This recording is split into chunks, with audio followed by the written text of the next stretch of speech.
With less than a year to go for state general elections, National People's Party suffers major blow in Nagaland, citing loss of faith over state unit president Andrew Ahodo. Several party workers from different districts and units resigned from party in form of mass resignation.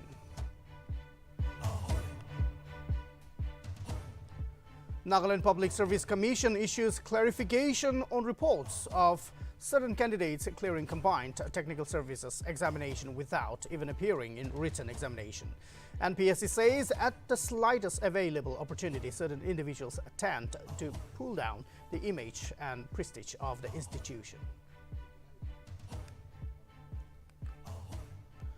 The Central Nagaland Tribes Council urges Nagaland Chief Minister to resume oil exploration and extraction in Nagaland. In a letter, the Chief Minister Nipi Rio, CNTC, says it's pertinent to utilize the natural oil reserve immediately to generate internal revenue besides benefiting the land owners.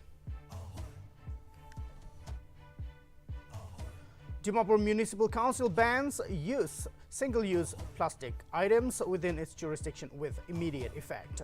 DMC also cautions all kinds of business establishments that on failure to comply with order, a penalty of Rs 2,000 or even lead to cancellation of trade license. The Maharashtra political crisis continues to take interesting turn on Tuesday as rebel Shiv Sena leader Eknath Shinde hints of returning to Mumbai soon.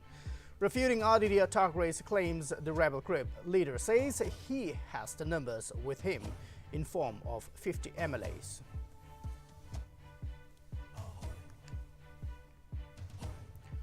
Asia's richest man and Reliance Group chairman Mukesh Ambani resigns from the board of his group's telecom arm, Reliance Jio, in a step that can be seen as succession planning by the 65-year-old billionaire Akash, eldest son of the Ambanis, now to take over as the new chairman of Reliance Jio.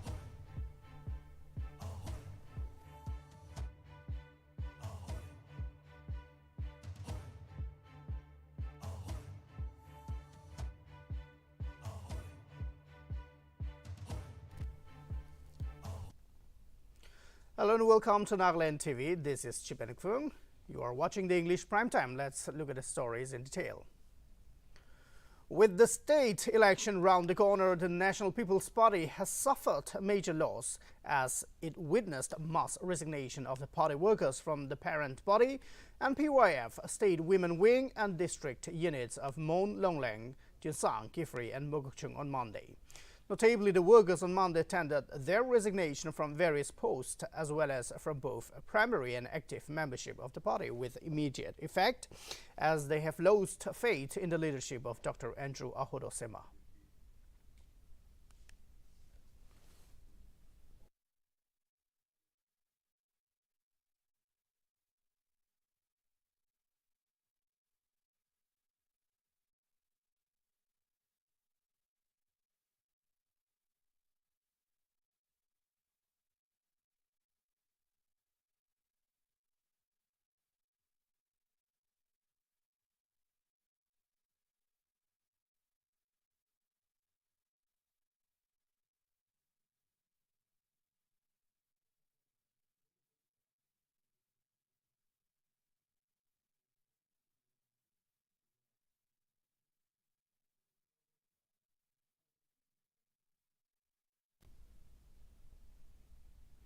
And once again, with the state general elections coming round the corner, which is scheduled to be held in 2023, the National People's Party is in for a shock as it suffered a major loss by witnessing mass resignation of party workers from the parent body, the NPYF, State Women Wing and district units of Mon, Longlang, Jinsang, Kifri and Mogokchung on Monday. It can be noted that the workers on Monday tendered their resignation from various posts as well as from both a primary and active membership of the party with immediate effect, as they have lost faith in the leadership of the state president, Dr. Andrew Ahodo Sema.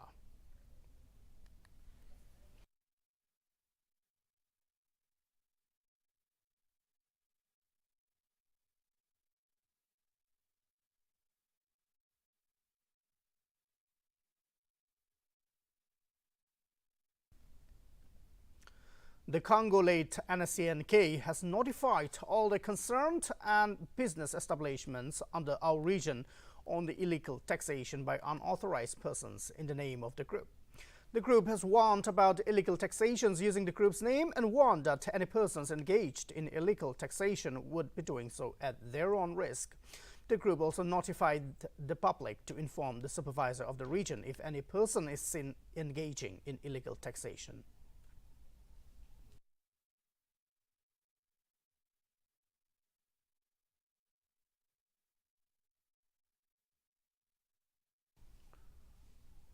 The Nagaland Public Service Commission issued a statement clarifying on reports circulating in the social media claiming that certain candidates have qualified for a viva voce without even appearing in written examination. In a press release, the NPSC Secretary John Tulisi Sangdam stated that while the Commission welcomes constructive criticism, certain individuals tend to pull down the image and prestige of the institution at the slightest available opportunity instead of trying to uphold. Tulisi Sangdam stated that the routine for Combined Technical Services Examination 2021 was updated in the Commission's website on September 20, 2021, and a revised updated routine was uploaded again on September 24, 2021. He stated that it was necessitated as one of the posts of archivist having been reconsidered in accordance with the user department's clarification letter received via dated September 21, 2021, wherein the requisite educational qualification for archivist should have post-graduation in history or an MA with diploma in archivists, and that candidates in history should not be rejected on the basis of no diploma in archives. It added that subsequently another exam date scheduled on November 12, 2021, specifically for archivist along with computer science degree and MCA was notified via a notice dated October 27, 2021.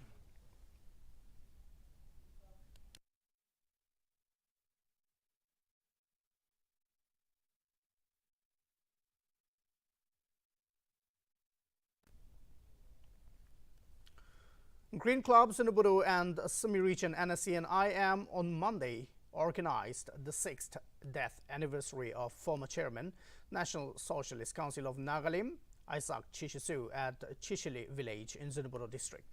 It was Isak Chishi Swu, Th Muiva and SS Kaplang who were the instrumental reasons for the creation of the NSCN-IM. Born in 1929 at Chishilimi village, Swu was unable to attend the historic Naga Framework Agreement signed in August 2015 due to health conditions. He passed away on 28 June 2016.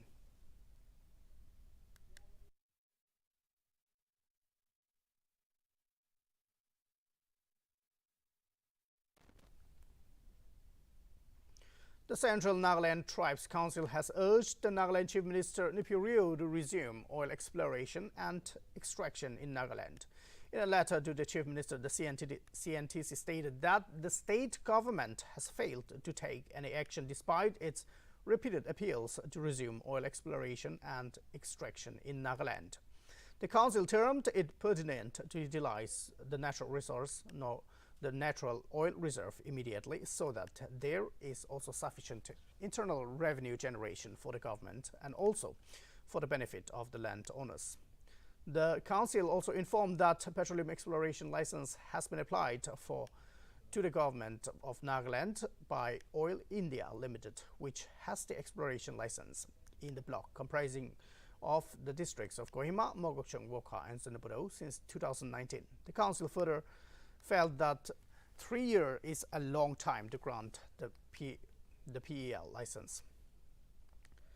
The council further noted that even the Chambang oil field, which is closed since 1994, should be opened up for extraction through a proper natural oil extraction company. The union lastly urged the Chief Minister to take up the matter seriously.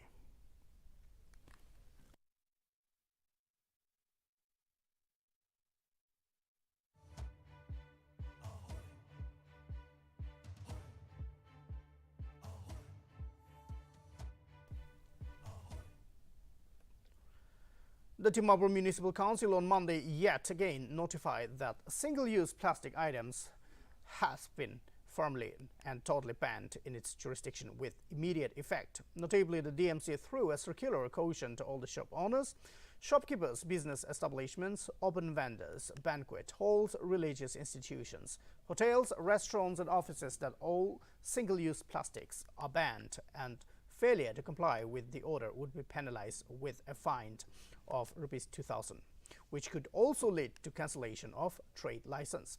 The DMC further informed that single-use plastic products that have been totally banned include earbuds with plastic sticks, plastic flags, plastic sticks for balloons, ice cream sticks, candy sticks, polystyrene thermocol for decoration, cups, plates, cutlery like spoons, fork, straw, knives, wrapping, packaging films, around sweet boxes, trays, secrets, packets, and invitation cards, glasses, plastics, or PVC banners less than 100 microns, and stirrers.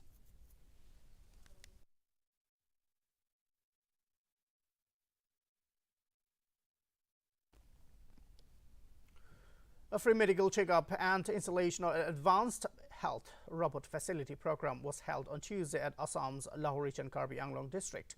Notably, owner of BAM's Deshkalian Ayurvedic Australia Clinic, Dr. Rajiv Shah, stated that installation of the robot was the first in the entirety of the Northeast and that the device provides basic advanced health checkup. Dr. Rajiv also added that the cost to avail the services of the device will be less as compared to that of the health services provided in hospitals or any other healthcare institutions. It is to be mentioned that the health robot can provide facilities such as heart rate, egg, blood pressure, blood glucose, SpO2 metabolic, age, body mass index, height, weight, etc. Dr. Rajiv furthermore stated that by the end of the month, free medical camps will be held in different parts of Dimapur, as well as with the support of Zifi Healthcare. 24/7 ambulance service will be provided alongside Assam and Dimapur. Ito machine to health robot machine ase. To yate pra BP, sugar, glucose level, oximeter, body temperature सब जानिबो करने से और इतु पीछे और भी अलग अलग बीमार का चेकअप करिबले आसे याते अलग अलग डिवाइस और भी आसे इतु खान सेटअप करि आसे इतु आस्ते आस्ते होय किना पूरा हो जाव और इतु मशीन डिमापुर ते भी ऑल मार्केट ते भी लागिबो 4 माइल ते भी लागिबो याते इतिया स्टार्ट आसे इतिया तक तो नॉर्थ ईस्ट मशीन नाइ इतु पुणे महाराष्ट्र गुजरात दिल्ली उत्तर प्रदेश सब जगह ते तो लगाई दिसे इतु स्टेशन ते एयरपोर्ट ते गवर्नमेंट पूरा साइड ते लगाई आसे होले इतु मुई पूरा नॉर्थ ईस्ट फर्स्ट टाइम आनी से इतु पूरा नागालैंड मानु आसाम मानु सब के हेल्प होबो और सब मानु चेकअप करिबो पारिबो. The inauguration program for the newly formed district Niuland was held on Tuesday. The program was held at Niuland Public Ground while the unveiling of the monolith was done by Minister Jacob Zimomi. While addressing the gathering, Jacob Zimomi stated that it would not have been possible without the cooperation, participation and support of the Dimapur district MLAs. He stated that they were the reason government took the decision for Niuland and Dimapur district. Zimomi further mentioned that without the decision of the state government headed by Chief Minister Diarrhea, it wouldn't have been possible. And so he gave full credit to the CM and all the state missionaries for taking the important decision, which was required for the welfare and development and growth of the people in the state. Meanwhile, Western Semipabdis Agokuho Kukakulu Executive Secretary Reverend Dr. Pukodo Sema offered the dedicatory prayer during the program. The program was also attended by Deputy Commissioner of Niuland Sarais Jamir, Commissioner of Nagaland Rovilatio Umor, CP Dimapur Rotio Tetsio, Advisor of Sericulture, Excise and Minority Affairs Jalio Rio, Advisor Engineer Gajiro Kinimi, MLA Engineer Picto, and several other officers and officials.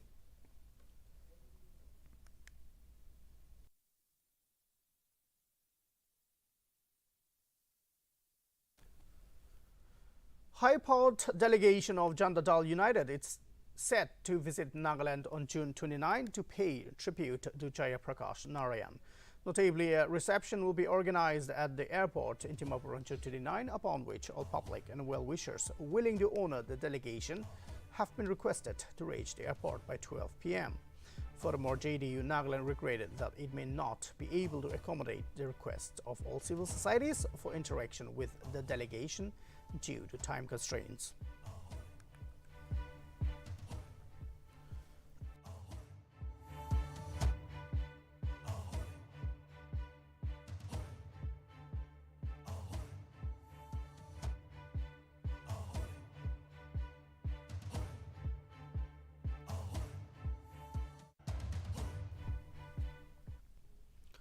A sumo taxi which plies between Dimapur and Zunheboto met with an accident on Tuesday morning at Nunumi village. Notably, no casualties have been reported. However, the 8 on-board passengers, including the driver, suffered severe injuries. Following the accident, the 4 injured passengers were taken to Zunheboto, while the other 4 were taken to Dimapur for treatment. Reportedly, the incident occurred due to steering failure.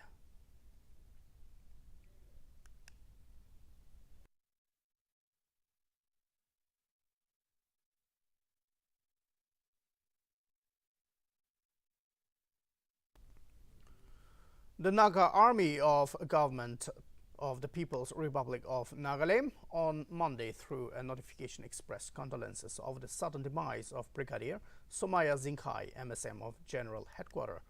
Notably, Brigadier Somaya breathed his last at the district hospital in Hongpong, Ukhrul. It is to be mentioned that Somaya enrolled in the Naga National Service on May 5, 1991.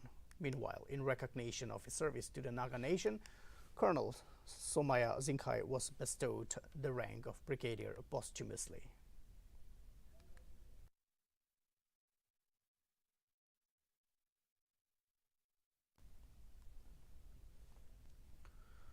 Nagaland Wrestling Association on Monday at NOA building in Kohima felicitated wrestlers who recently took part at Wrestling Championship and won bronze medal in the tournament. The championship was held at Chonsarioy, Kyrgyzstan, and wrestlers from Nagaland, Ketovile Zamu and Lumrai Ziliang represented India and won bronze medal in the tournament. During the felicitation program, Director General of Police T. John Longomer, during a short speech, stated that on 15 August 2022, or before the 15 August 2022, the state police are in a talk with the government of Nagaland to constitute the first ever sports battalion in the state. And if this concept comes to reality, it would be the first of its kind in the entire Northeast. The role of the associations. I would really express my gratitude. It is your hard work, it is your support system that makes our youngsters shine in the field of sports, doing all of us Nagas proud. As you all have heard, we recently inaugurated the Nagaland Sports Battalion. So this is a totally new concept. So we are taking some time to actually formulate the scheme, the concept, how to turn the concept into a reality, so that we have formed a committee. The committee has submitted this first draft report. We are studying it, and I think very soon, before August 15, we would like to have it approved by the government of Nagaland. Thereafter, I can assure you, so many avenues for our young sports persons, both men and women. The Naga Students Federation is all set to felicitate the Naga toppers in the HSLC and HSSLC examinations 2022 on June 30 at the R. Semba, Kohima. Notably, advisor for IT Science and Technology Monlumuki Kon and former President Ansam and MLA from Manipur K. J. Kumu Shah will grace the occasion as guest speakers. Meanwhile, the NSF office requested all the concerned to attend the event positively.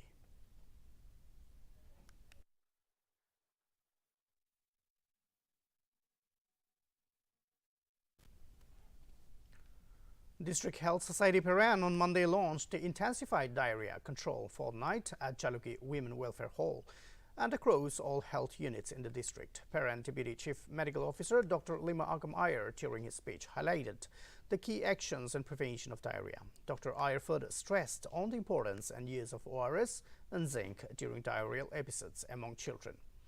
Meanwhile, IDCF will continue till July 11, during which ORS and zinc will be distributed to children suffering from diarrhea.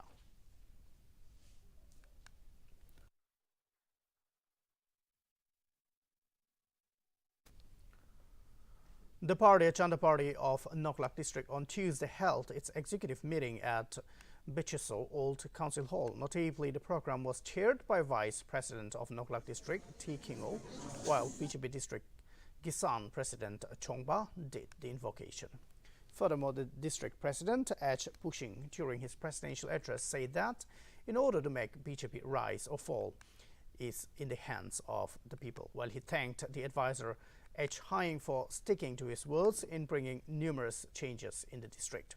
Meanwhile, State Secretary in charge of Dimapur and State Minority Morcha BJP Nagaland, Zave Gezo, in his speech said that being in the BJP is to serve others, while he also shared how BJP played a vital role during the pandemic by giving self-service to the needy people. Furthermore, the state executive member Y.P. Chilio talked about Naga political issues and also added that Nagas need a leader who not only think for themselves or for the benefits but also for the betterment of the people, while he urged the party not to mix religion with politics.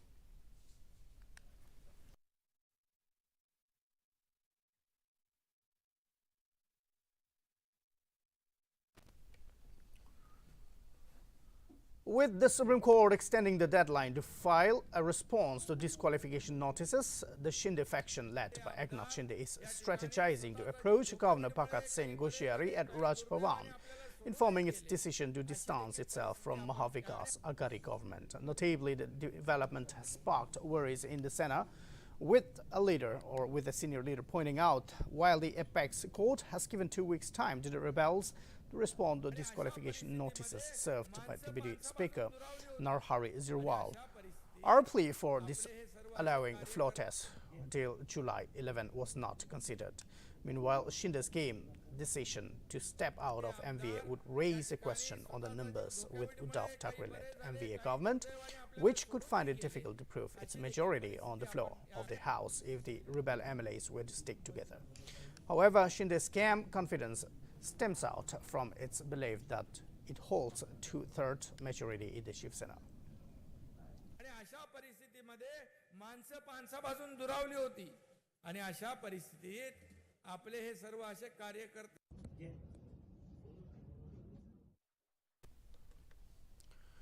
Shiv Sena rebels MLA Eknath Shinde, while interacting with media persons in Guwahati on Tuesday, stated that his camp would return to Maharashtra soon. Shinde also clarified regarding some rumors that MLAs came to Guwahati on their own accord and to uphold ideals of Hindutva. He further rubbished off allegations saying that MLAs are happy and no one is suppressed. Shinde also challenged Aditya Thackeray to disclose names of MLAs that are still in contact with Thackeray's camp. It can be mentioned that Aditya Thackeray had claimed of 20 rebel MLAs still in contact with Uddhav Thackeray-led Shiv Sena.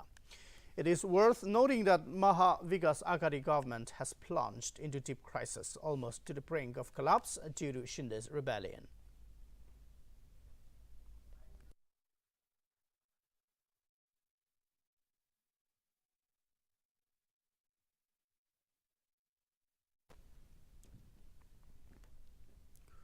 Shiv Sena leader Minister Aditya Thackeray on Monday declared that nearly 20 MLAs at Eknath Shinde's camp want to return to Thackeray-led Shiv Sena and are still in touch with the party. Aditya Thackeray further leveled accusation against the rebel MLAs, stating that they had sold themselves by lakhs and crores during the brief hospitalization of Chief Minister Uddhav Thackeray. Minister Aditya Thackeray also dared the rebels to resign and return to Mumbai and stand in front of them. The minister also declared that the door is still open for anyone who wishes to return to Thackeray-led Shina. Minister Aditya Thackeray stated that Chief Minister Uddhav Thackeray had in the month of May offered Eknath Shinde the position of Chief Minister, but he did drama. Minister Thackeray, while interacting with Shiv Sainiks, commented that one good thing that happened out of the ongoing crisis is the exit of dirts from Shiv Sena.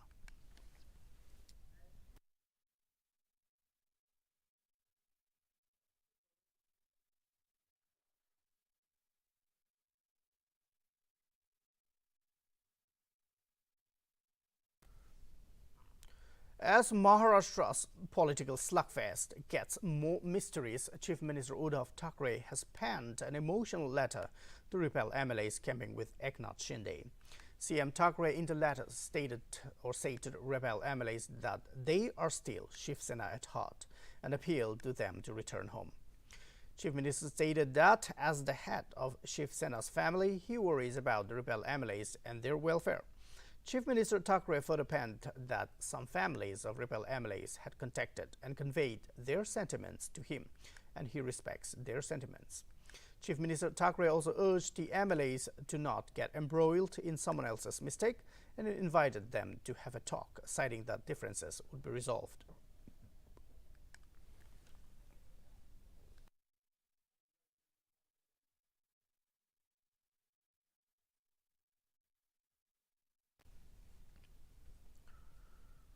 Bringing more twist to the Maharashtra political slugfest, rebel MLA Deepak Kesargar on Monday alleged that Sanjay Raut is on a mission to destroy Shiv Sena with a strong support of some prominent nationalist Congress leader.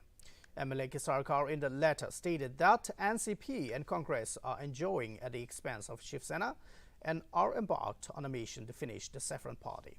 The MLA also appealed to Chief Minister Uddhav Thackeray to reconsider getting back into an alliance with the BJP.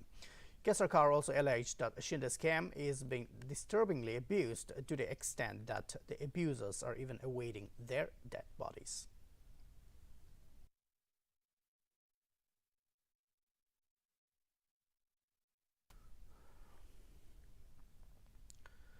Mukesh Ambani on Monday resigned from the board of his group's telecom arm, Reliance Jio, and handed over the reins of the company to his eldest son, Akash Ambani. According to the decisions taken at Jio's board of directors meeting held on Monday, Mukesh Ambani resigned as the director of the company, effective from June 27, after which his son was appointed as the new chairman of the board of directors of the company. Meanwhile, Pankaj Mohan Pawar took over as the managing director of the company on June 27. It may, however, be mentioned that Mukesh Ambani will continue to be the chairman of Jio Platforms Limited, the flagship company that owns all Jio digital services brands, including Reliance Jio in Infocom.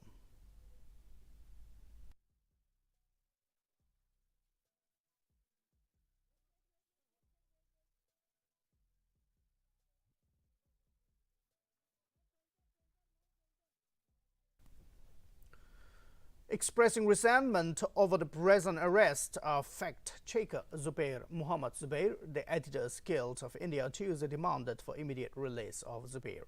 Whilst pointing out to PM Modi's commitment to protect online and offline content at the G7 summit, the EGI iterated that release of Zubair would support India's stand. The EGI iterated that Zubair's website, Alt News, has done commendable works in the past in identifying fake news and countering them with factual information. EGI also stated that Zubair's tweet revealed a provocative and insensible statement of a ruling party spokesperson, which facilitated the party to make amends. As per first information report filed by Delhi police, Muhammad Zubair was arrested for a highly provocative 2018 tweet that had high prospects of inciting enmity between two groups of different religions or different religious ideals. Trinamool MP Mahua Mitra and many individuals drew comparisons between Nupur Sharma and Zubair's case and commented that both have been charged under Sections 153 and 295 of the Indian Penal Code. However, Nupur Sharma roams around free while Zubair was immediately arrested.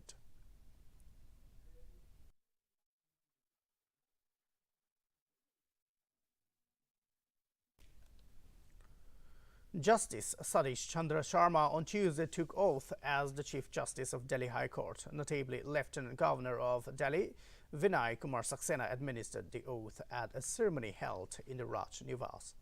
Meanwhile, Delhi Chief Minister Arvind Kejriwal, a number of judges of Delhi High Court, Chief Secretary among others were present on the occasion. It may be noted that the central government recently notified transfer of Telangana High Court Chief Justice Sharma to Delhi High Court.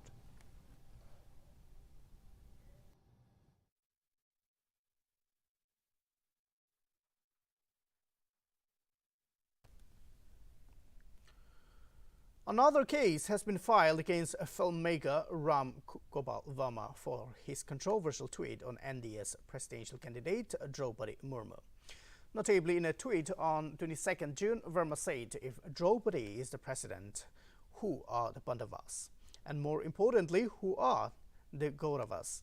It is to be mentioned that this is not the first complaint filed against Ram Gopal Varma, as his tweet sparked controversy across the country.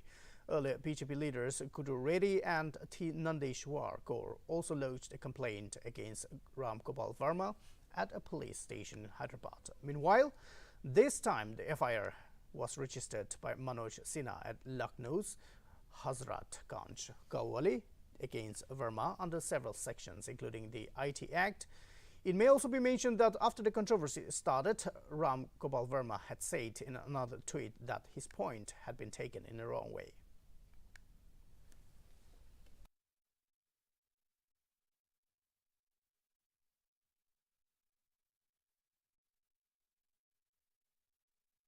Hockey India on Tuesday mourned the demise of former Indian hockey player and one of the best right-half Indian players in the 1970s, Varinder Singh. Notably, the 75-year-old breathed his last at his native village in the early hours on Tuesday. It is to be mentioned that Singh, who was a member of the 1972 Munich Olympics bronze medal-winning Indian hockey team, was born on May 16, 1947 in the village Tanawali near Jalandhar in Punjab. Notably, he was also a part of the 1973 World Cup silver-winning Indian hockey team and the 1975 World Cup winning Indian hockey team. Notably, Singh's cremation held at his native village at 3 p.m. today.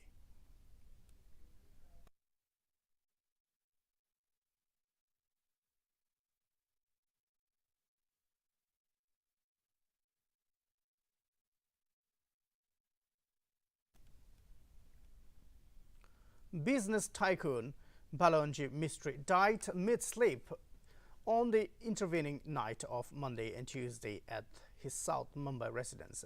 Notably, the 93-year-old Mistry was one of the oldest billionaires India has seen.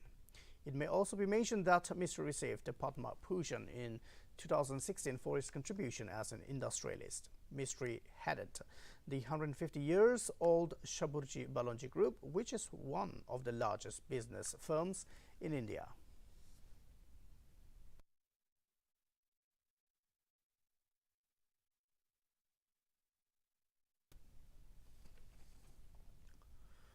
A tragic accident took place on Tuesday in Gangtok when students from St. Xavier College, Ranchi, Jharkhand were returning from an excursion tour while one of the three buses met with an accident at the foothills of Gangtok at 7 Mile along the National Highway 10. 22 students sustained severe injuries and were rushed to Central Referral Hospital in Tadong. No casualties have been reported so far.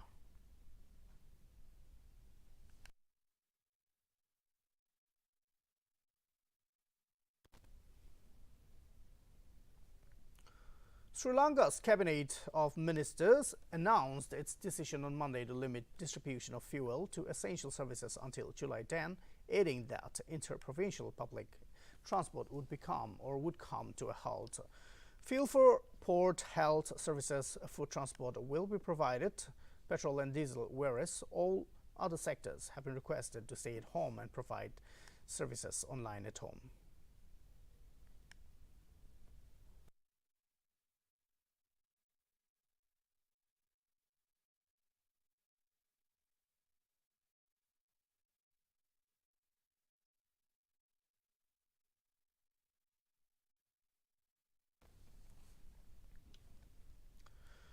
At least 46 migrants were found dead on Monday in and around a tractor trailer that was abandoned on the roadside on the outskirts of the Texas city of San Antonio. The vehicle was found on a road near Highway 135, a major U.S. artery that stretches all the way to the border with Mexico. San Antonio Fire Chief Charles Hood stated that approximately 46 bodies have been recovered and declared deceased.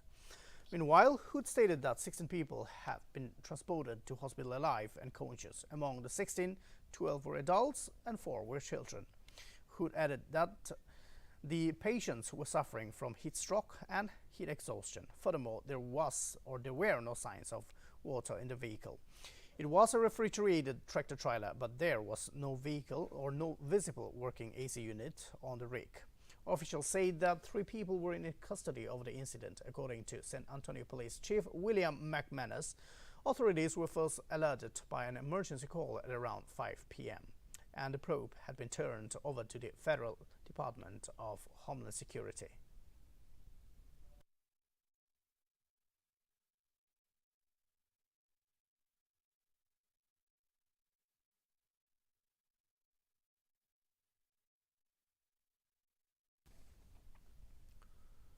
An Amtrak passenger train traveling from Los Angeles to Chicago struck a dump truck Monday in a remote area of Missouri, killing 3 people and injuring dozens more as rail cars tumbled off the tracks and landed on their sides. Missouri State Highway Patrol spokesman CPL Justin Dunn stated that 2 of those killed were on the train and 1 was in the truck. Notably, Amtrak's Southwest chief was carrying about 207 passengers and crew members when the collision happened near the Mandan at a rural intersection on a gravel road with no lights or electronic controls. Meanwhile, according to the Highway Patrol, 7 cars have been derailed and officials were still trying to determine the exact number of people on board. Furthermore, it was not immediately clear exactly how many people were hurt. However, hospitals reported receiving more than 40 patients from the crash and were expecting more.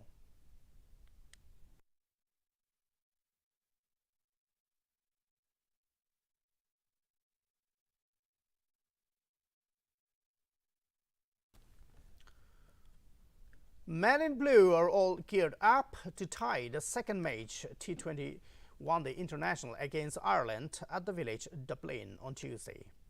Team India won the first T20 by 7 wickets and 16 balls in hand and led the 2-match series 1-0. The previous encounter was 12 over a side competition as the rain interrupted. India and Ireland have played 4 T20s, One-Day International matches, and the former has won all 3 of them. So the Asian Giants have a 4-0 win record against Ireland in T20s. Men in blue will gear up to mark a win against Ireland and complete a clean sweep.